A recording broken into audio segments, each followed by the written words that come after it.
Okay, folks.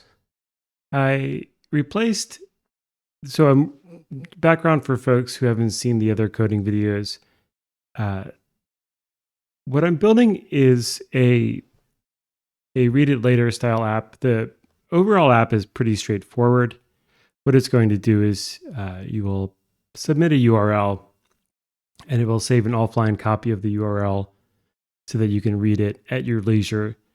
And it's influenced by a few apps you may be familiar with. One is Pocket, which is built into Firefox. But there's a few others like Instapaper. Currently, I'm using one called Wallabag, which is open source and self-hostable. And I'm finding that the Wallabag is maybe about 70% of where I want it to be. And so I just wanted to make a similar app that was closer to what I needed out of it. And the main thing that I'm looking for is I want to be able to have a voice read the articles to me so that I can consume some things in a hands-free way when I'm doing other activities like commuting or running or whatever. So that's what I'm building. The setup phase where I'm just trying to get basic things wired up is taking a while because I'm using kind of all technologies that are unfamiliar to me, and they don't quite work together yet, as far as I can tell. And so it took me a while to get a gRPC working with Hasql, and to get all of that together working with the Bazel build system. And lately I've been wrestling with getting a nice database layer for Haskell, which is what I'm running the backend service in. And I had been trying to use postgresql-simple, which is what seemed to be a very simple project for having a Haskell-y interface to Postgres. And both postgresql-simple and Wallabag are projects that I've done code reading videos on before, and I'll paste them under in the show notes when I post this to YouTube. However, I found that after experimenting with postgresql-simple a bit more, I found I wasn't really into. I wanted to explore other alternatives, and the one I found after looking at a bunch of different stuff, the one that seems to be where I'm at is Hasql or Hasql, however you want to pronounce this thing. It looks like it's trying to spell Haskell, but it's got the SQL pun in there. And this so far has been really good. The author of Hasql, maybe I'll call it, has some like technical talks on YouTube, and you can tell that he really knows what he's doing. I think that dude is going places, and the library is well laid out, and it's got a couple of things that are nice to me as someone who's not so familiar with Haskell. And so I just wanted to highlight one of those things, which is that what I was finding with postgresql-simple is that when you, and here's an example from the postgresql-simple documentation. So when you run a query, you give it a database connection, which is reasonable, and a query, which is essentially a byte string, with possibly like pasting some text into your SQL query to try to approximate parameterizing the query.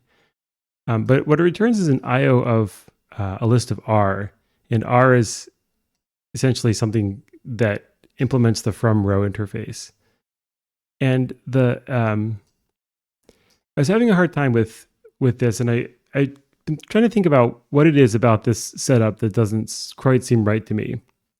And one thing I noticed when I was reading PostgreSQL simple code and examples is that the code wasn't very readable. You couldn't often tell what was going on. It seemed like the library was trying to do things a little bit magically in such a way that made it easy to write code. Perhaps was the goal, but understanding and reading the code was a little bit challenging.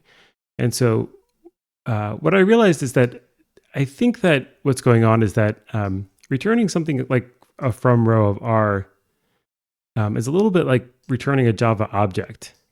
It's basically giving it, there's so many things that implement from row that it's not really constraining the return type. And so in practice, what you have to do is there's all of this logic in postgresql-simple where it's essentially doing type inference at runtime. And so you get these runtime type errors that are difficult to debug because you're kind of returning what's a little bit like an any type because from row is so generic.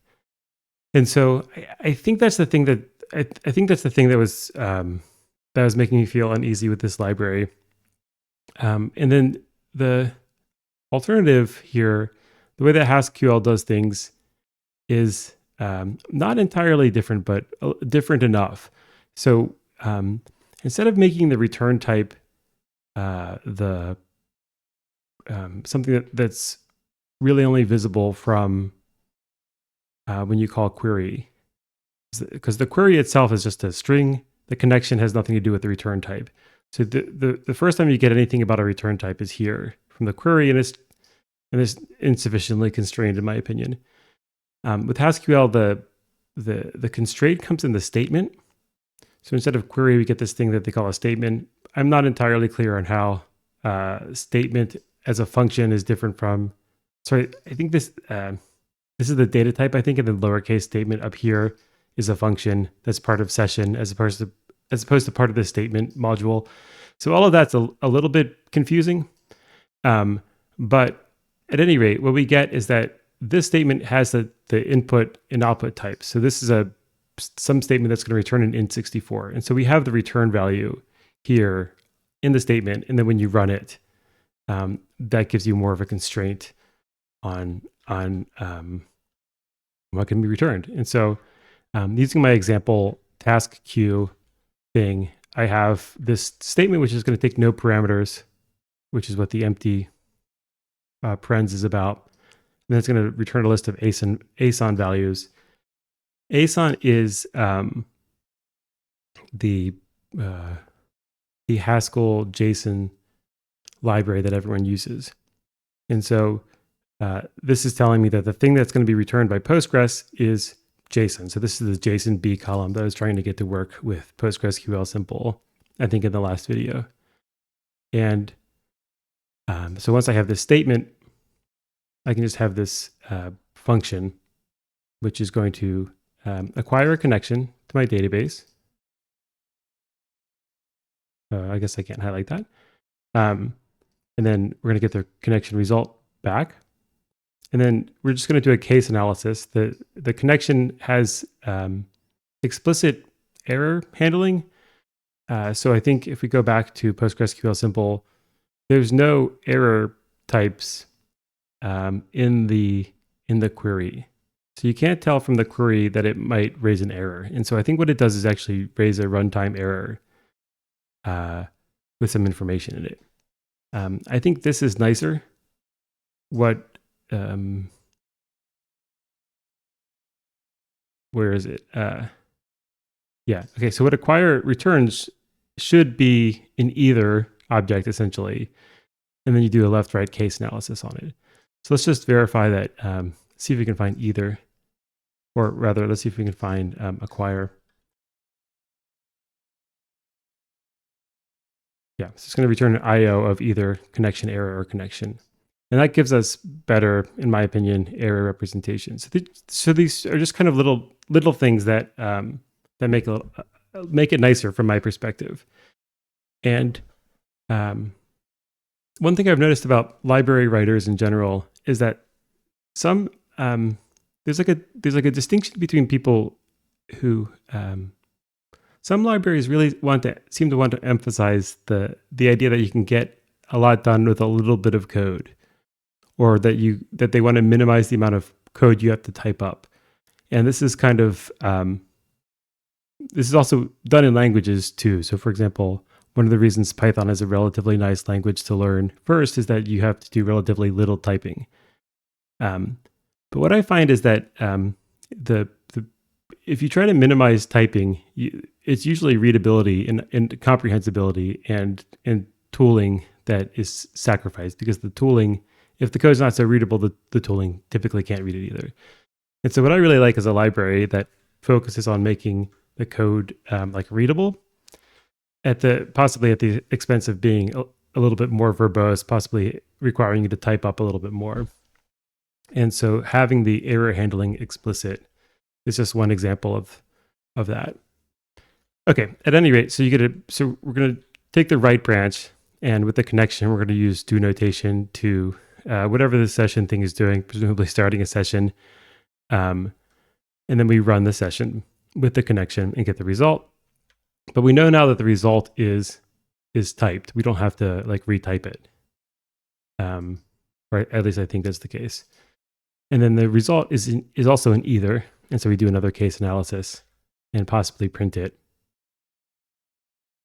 or otherwise error out. And similarly for querying the ID column. And so that's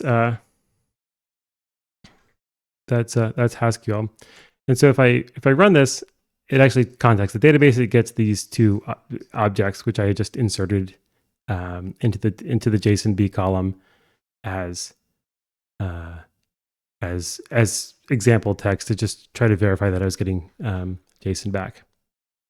And so I guess that's really all I wanted to mention. I am going to now clean this up and merge the stuff that works from this try hasql.hs file into the main file, and then and I think I have to do one more thing, which is I need to parse command line options so that I don't have my database password in the file, which right now is hunter2.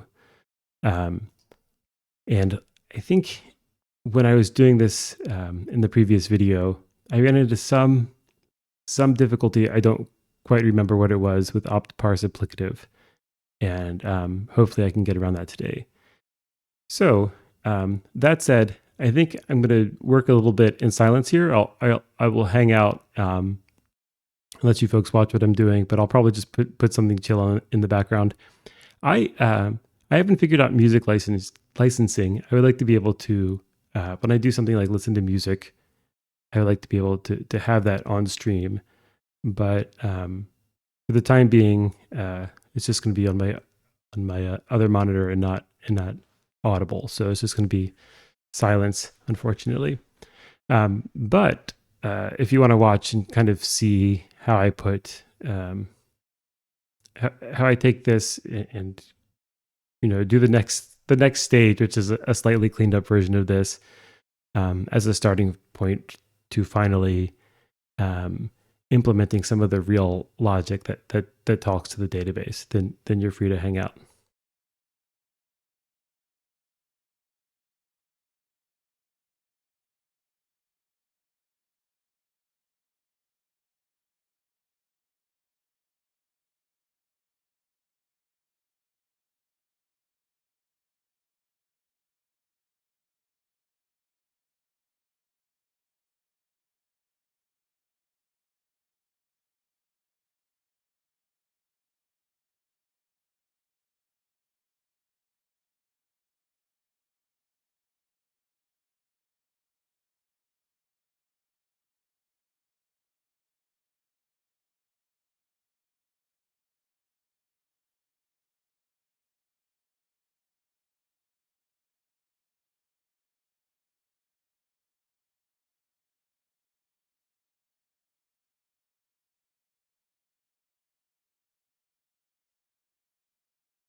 Maybe I should also mention that I did figure out that that rules Haskell does support essentially a GHCI REPL.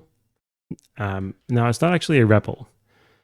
As well, I don't know, maybe it is, but GHCI has like different syntax than regular Haskell, and so I think it's doing something different than a typical REPL would be. But for example, I should be able to run this and type in some Haskell.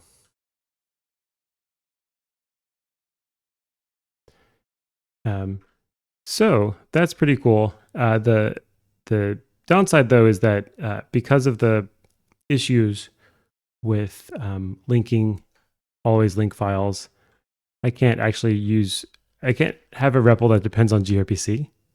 So that's of minimal utility to me. But I can load up the GHCI with my dependencies. So that's a bit nice. And I did that to play around with postgresql-simple to see if I could get any more purchase when working with it from a REPL type environment, which I was not successful at.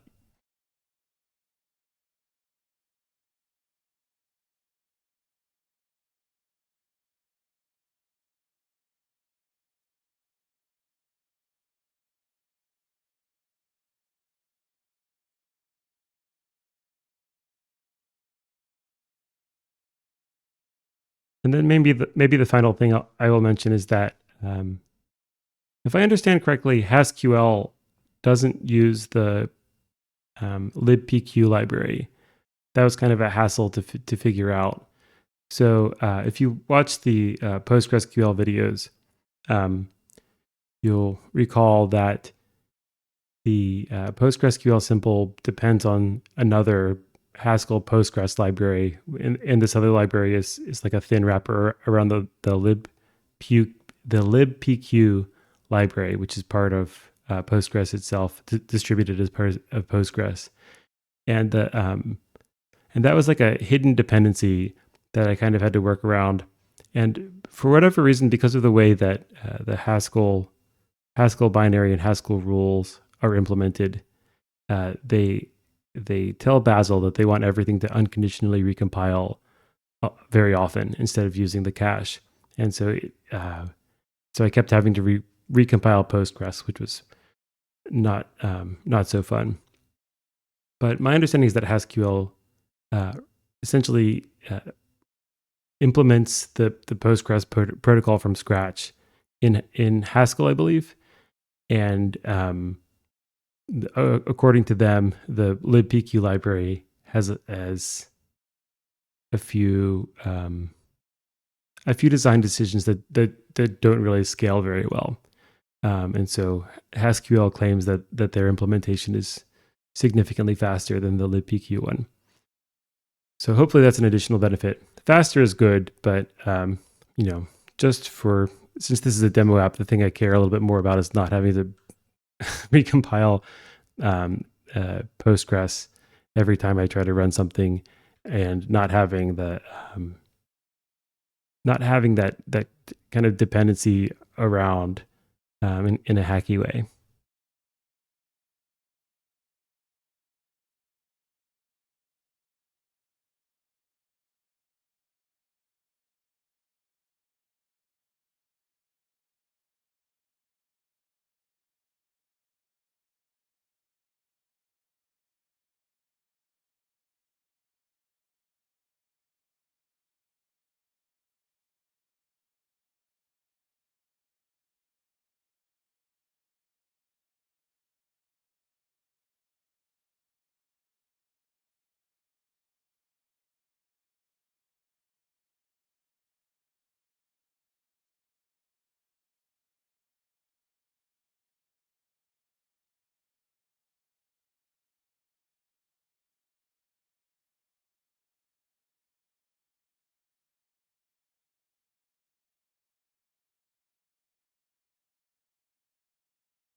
Okay, so all I did was separate the SQL stuff into its own file and verify that I can call it from main, which is really just a test that the Haskell binary can import a Haskell library dependency as I expected.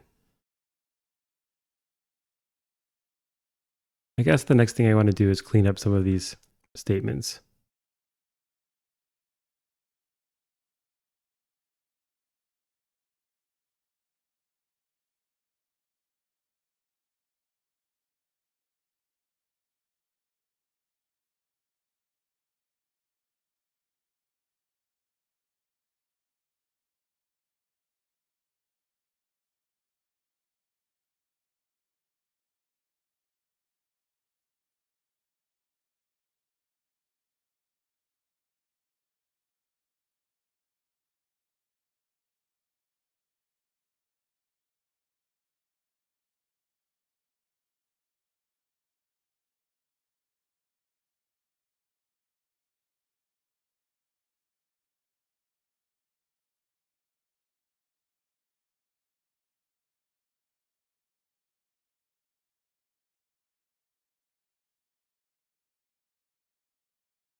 And you know what? Even though this isn't a reasonable state for the SQL file, I think I might just actually commit it to source control so that I can always go back and see what does a query look like, and then from there maybe I'll modify things.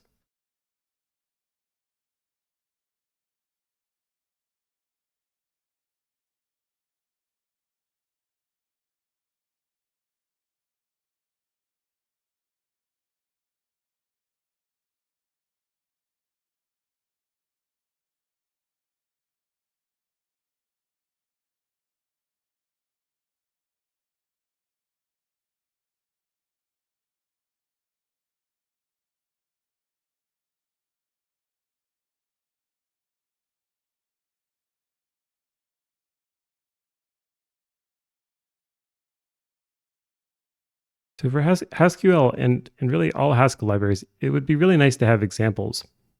Um, there, what I've noticed for Haskell is often there are no examples at all, which makes it hard to know anything about like what the library author thinks is a reasonable way to use the API. So you get the implementation of the API, and sometimes it's used internally, but without something like a list of examples, then basically everyone will do their own thing and establish their own conventions, which isn't necessarily good. And for postgresql-simple, they don't even have a README on their in their Git repo, which is a little bit jarring. But I've seen that a few times with Haskell, and I think that part of the reason is that maybe in Haskell people believe that the like auto-generated documentation is sufficient.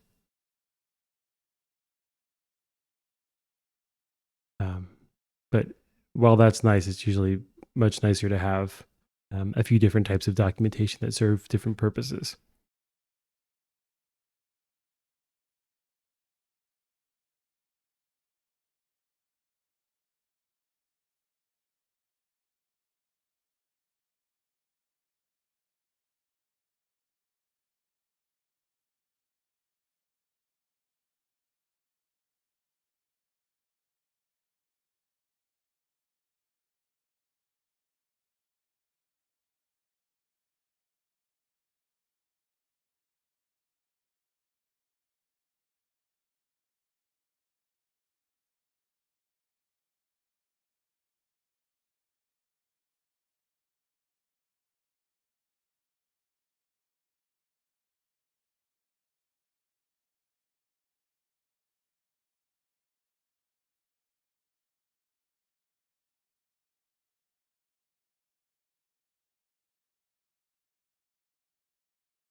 All right, I think that's good for now. I've got all of my changes set up for Garrett. I will probably clean them up a little bit more, and then on Monday I should be good to go for refining the way that we're talking to the database.